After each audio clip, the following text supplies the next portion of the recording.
નમસ્કાર ગુજરાતી મિત્રો, મારી ચેનલ ગુજરાતી જ્ઞાનમાં ફરી એક વખત તમારું સ્વાગત છે મિત્રો। હું તમને આજે એવા 12 પાપ વિશે જણાવીશ જે ક્યારેય ના કરતા। હા, જો તમે તે 12 પાપ કરશો તો તમને નર્ક મળવું નક્કી છે।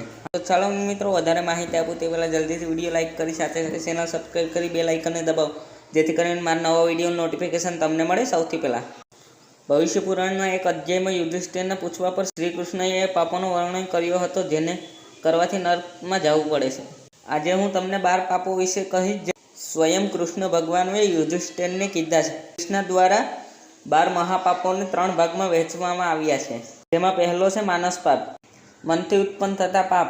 પહેલો છે પરાઈ સ્ત્રી વિશે વિચારવું, બીજું છે કોઈ અન્ય માણસ વિશે અશુભ વિચારવું, ત્રીજું છે ખરાબ કામોની તરફ ધ્યાન લગાડવું, જેવા કે ખોટી રીતે પૈસા કમાવવા, કોઈ પણ કામને પૂર્ણ કરવા માટે ખોટો રસ્તો અપનાવવો વગેરે। બીજા ભાગનું નામ છે વાર્ષિક પાપ। એ પાપ છે જેને મુખ દ્વારા કરાય છે। પાપની શ્રેણીમાં કોઈની મજાક કરવી, કોઈની બુરાઈ કરવી, ખોટું બોલવું, ગાળો બોલવી અને બેકાબૂ થઈને બોલતું રહેવું, આ 5 પાપ આવે છે। હવે ત્રીજા અને અંતિમ પાપનું નામ છે પાચિક પાપ, એટલે કે શરીરથી જોડાયેલા પાપ। આ શ્રેણીમાં કોઈની સાથે હિંસા કરવી, કોઈની હત્યા કરવી, કોઈના ઘરમાં ચોરી કરવી, માંસનો સેવન કરવો અને વ્યસન એટલે કે દારૂ, તમાકુ, જુગાર વગેરે આ બધાય પાચિક પાપ છે।